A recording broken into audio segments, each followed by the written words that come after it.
गुरु ही दीन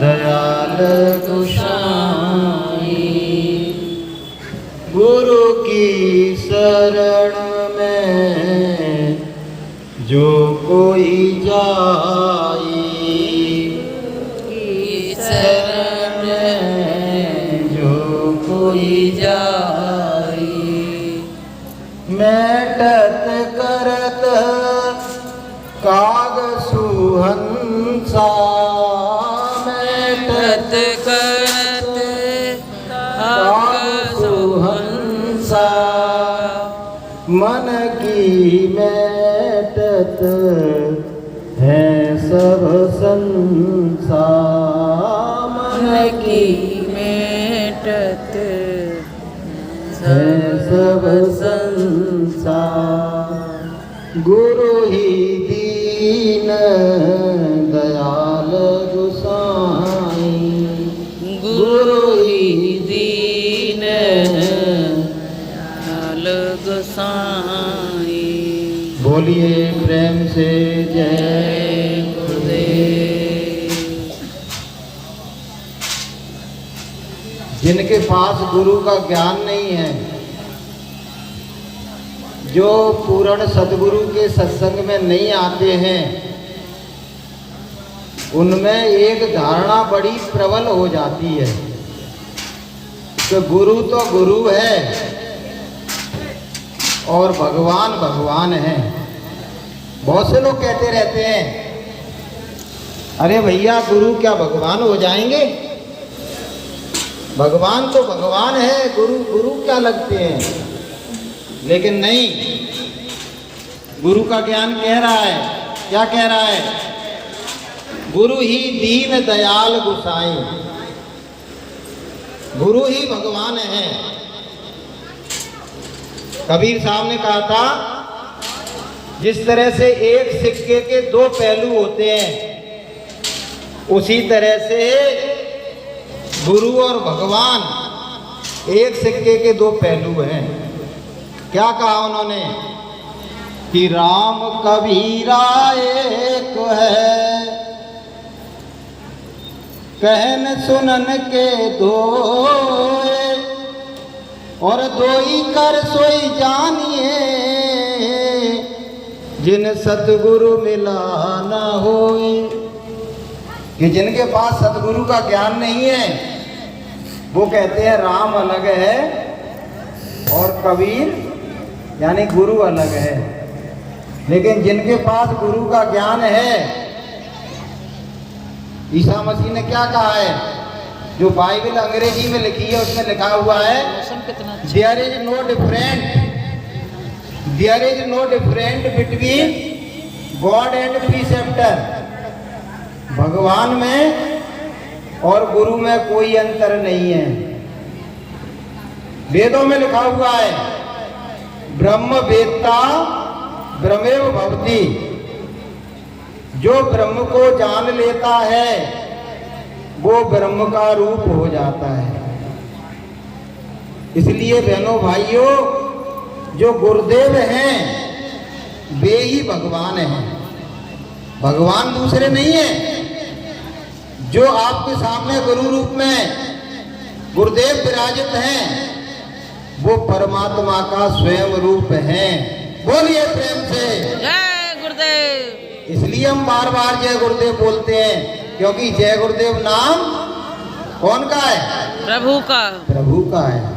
क्या कहा है कि राम कबीरा एक है, और कहन सुनन के दो, और दोई कर सोई जानिए, जिन सतगुरु मिला न होए। अंतर नहीं है दोनों में। और जो अंतर मानता है, सावधान, अगर तुम्हारी दृष्टि में भगवान में और गुरु में है अंतर है, तो माफ करना, तुम्हारा सीधा टिकट नरक में जाने का कट रहा है। सीधा कोई बचा नहीं सकता है, क्योंकि ये तो संत कह रहे हैं कि गुरु को मानस जानते, ते नर कहिए अंध, और होए दुखी संसार में, आगे जम का फंद। अभी तो संसार में दुखी है वो, और आगे उनका नरक इंतजार कर रहे हैं, जम का फंद उनका इंतजार कर रहे हैं। अच्छा, गुरु को इंसान कौन मानता है, बता सकता है कोई? जिसको गुरु में विश्वास, जो माया के पर्दों के कारण अंधा हो चुका है, जो माया में अंधा हो चुका है, वो ही गुरु को इंसान मानता है।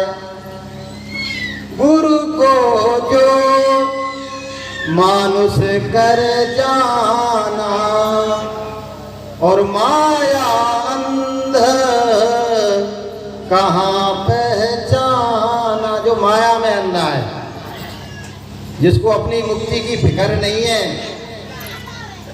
जो भगवान के नाम से भी दूर है, केवल मायक प्रपंचों में लगा हुआ है, पद के लिए, सत्ता के लिए, ऐश्वर्य के लिए, धन के लिए, वैभव के लिए, जो कीर्ति के लिए संसार में जी रहा है, वो हकीकत में माया से अंधा हो चुका है।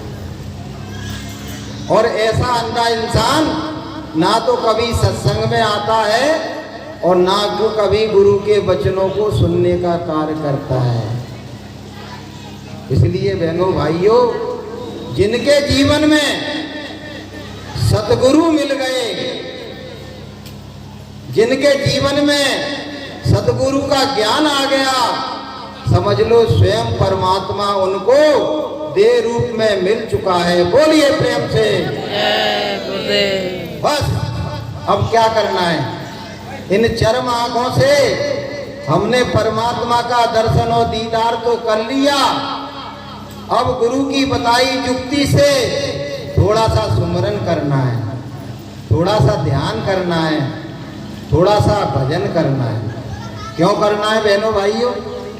इसलिए करना है कि परमात्मा का दैहिक रूप चरम आंखों से हमने देख लिया, अब परमात्मा का दिव्य रूप जब तक हमारी दिव्य दृष्टि, ज्ञान चक्षु, तीसरा नेत्र, थर्ड आई, नुक्ताए सुवेदा नहीं खुलेगा, तब तक परमात्मा का दिव्य रूप का दर्शन और दीदार हम करने के योग बनने वाले नहीं है।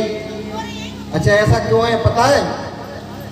क्योंकि इन आंखों की एक क्षमता है, एक सीमित प्रकाश को ये देख सकती हैं। ज्यादा प्रकाश आ जाए तो हमारी आंखें बंद हो जाती हैं, होती हैं कि नहीं होती हैं? तो ज्यादा प्रकाश में हमारी आंखें देखने का काम नहीं करती हैं। और हमारे गुरुदेव का और हमारे परमात्मा का जो दिव्य रूप है वो कैसा है पता है आपको? कि कोटन सूरज चांद सितारे, और रोम रोम में करही उजारे, सत्य पुरुष करतार तुमको लाखों प्रणाम, सतगुरु सतनाम तुमको लाखों प्रणाम। तो उनका जो दिव्य रूप है वो कैसा है कि करोड़ों सूरज और करोड़ों चंद्रमा और करोड़ों तारे उनके एक एक रूप में प्रकाशित होते हैं। ये आंखें देख सकती है क्या? बोलो नहीं। थोड़ा सा इधर को तवज्जो दो, आप जो पूछे उसका जवाब दो तो बोलने में अच्छा लगेगा। नहीं तो समय पास करना है। बोले कि भंडारे का समय कब है? 4:30 बजे। बोले झेल लो इन्हें, झेल लो 4:30 तक, फिर भंडारा करके चले जाएंगे। अरे थोड़ा सा तवज्जो तो दो इधर को, तब तो बात करना अच्छा लगेगा। तो ये आंखें करोड़ों सूर्यों के प्रकाश को देख सकती है क्या बहनों? बोलो। नहीं। नहीं देख सकती। इसलिए हमको हमारी मजबूरी है कि हमको परमात्मा का दर्शन और दीदार करना है। और परमात्मा का दिव्य रूप कैसा है कि करोड़ों सूर्य और करोड़ों चंद्रमा उनके एक एक रूप में प्रकाशित हो रहे हैं। तो कितना बड़ा शरीर है और कितने रोम हैं। अच्छा, उनकी तो बात छोड़ दो, कोई तुम बता सकते हो तुम्हारे शरीर में कितने रोम हैं? कोई बता सकता है? ये रोम, ये बने हुए हैं रोम, ये करोड़ों होते हैं, करोड़ों है एक एक शरीर में। और एक ही रोम में करोड़ों सूर्य चंद्रमाओं का प्रकाश है। तो हमको अपनी दिव्य आंख खोलना चाहिए कि नहीं खोलना चाहिए? बोलो, खोलना चाहिए कि नहीं खोलना चाहिए?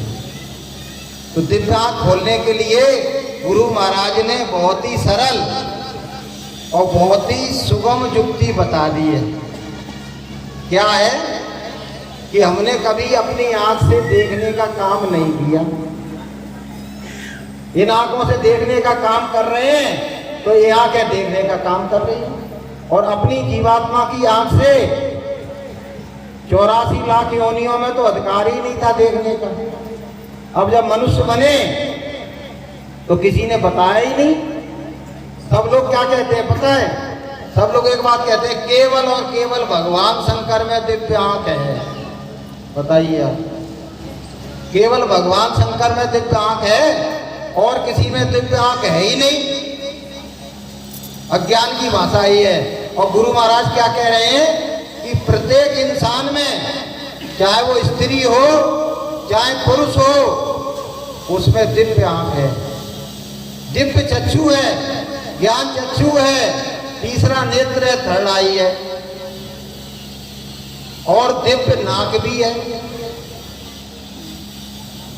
और दिव्य कान भी है। जैसे रामदेव के प्रोडक्ट है ना, रामदेव के प्रोडक्ट यूज करते होंगे, सबके आगे दिव्य लिखा है। हर प्रोडक्ट के आगे उसने दिव्य लिख दिया, दिव्य, चाहे दिव्य हो चाहे नहीं हो।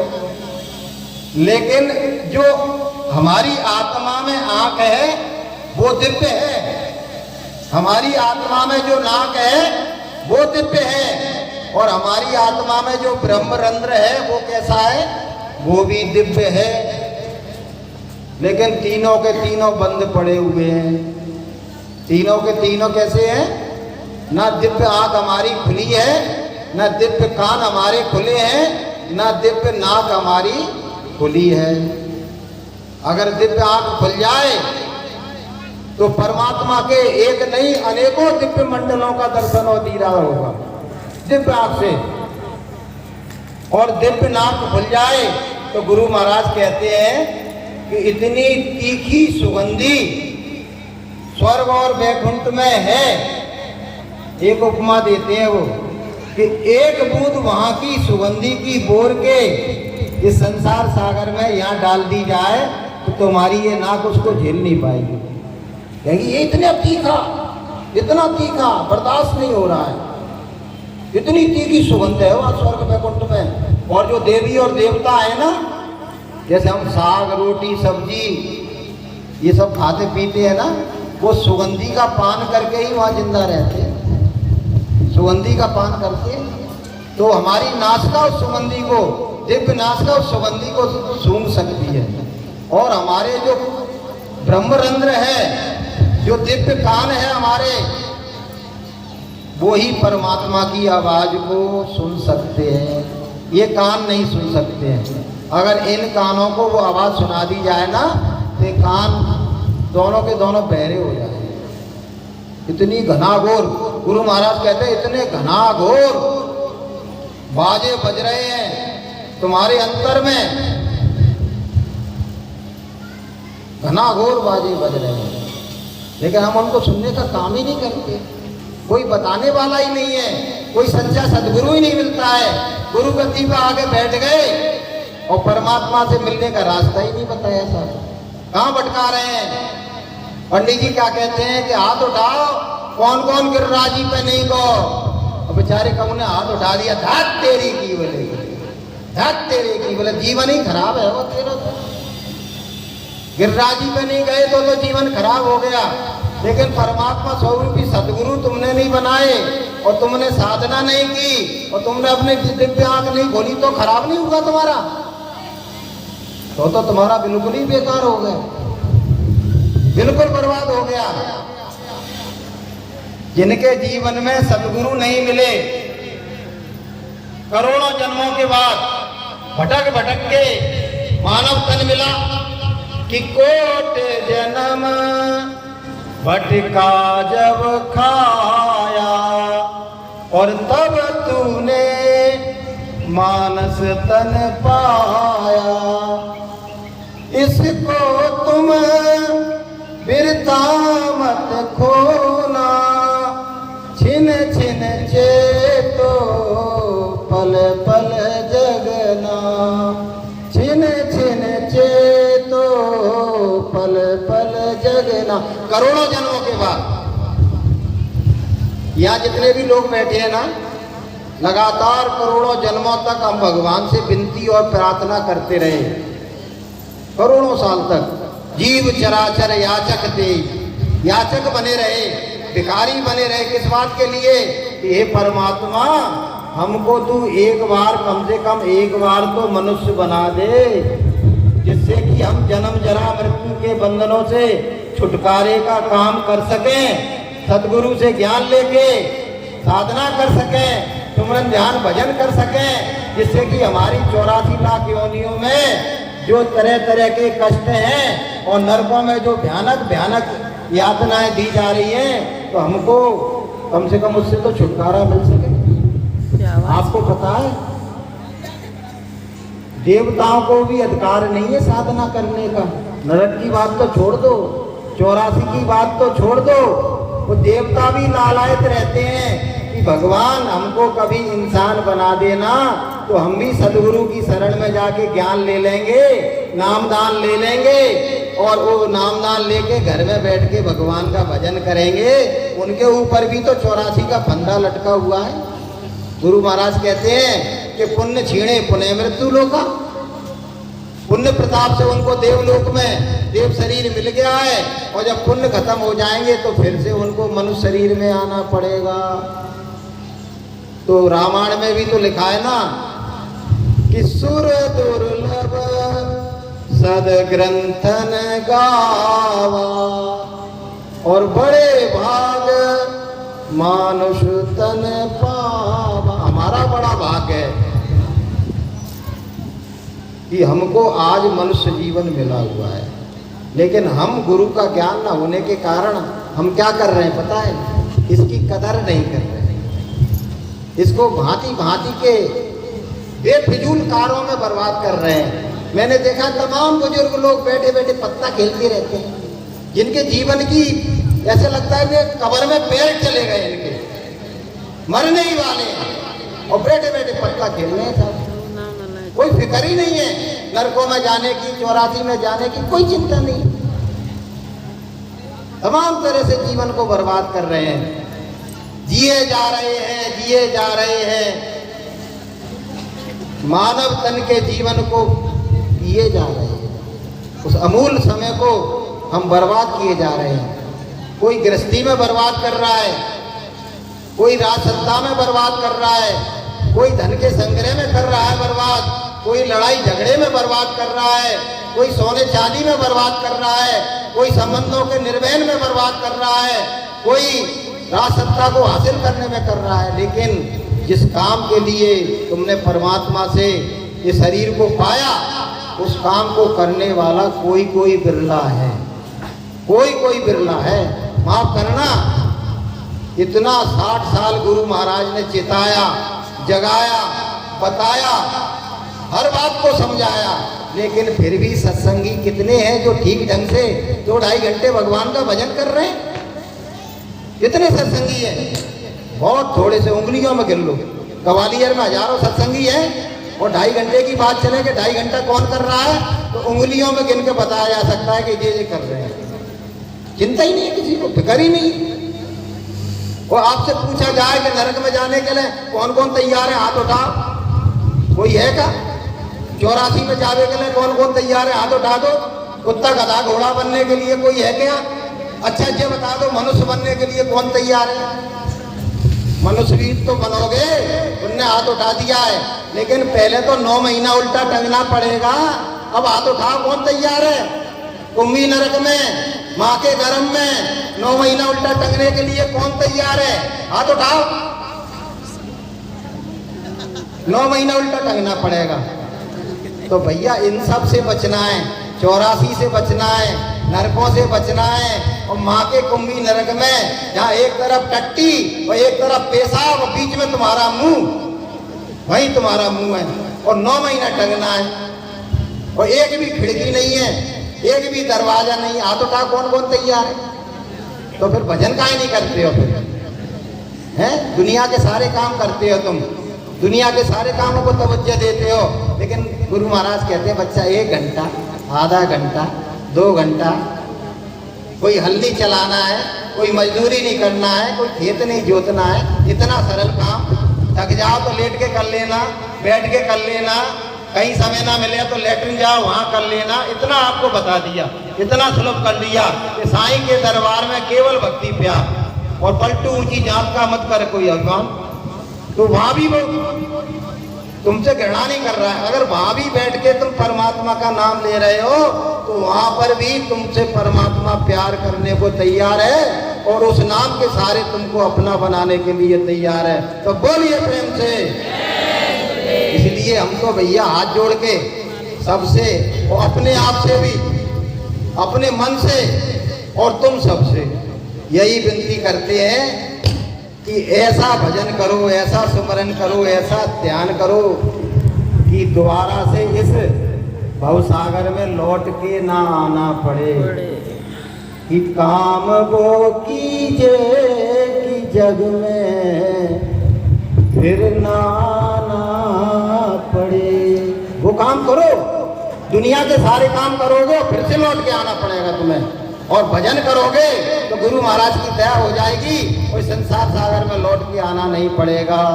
कि काम वो कीजे कि जग में फिर से ना आना पड़े।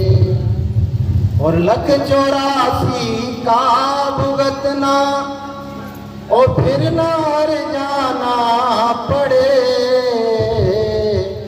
काम वो कीजे जग में फिर से ना आना पड़े। हे प्रभु जी मेरे मन को साफ कर दो इस तरह।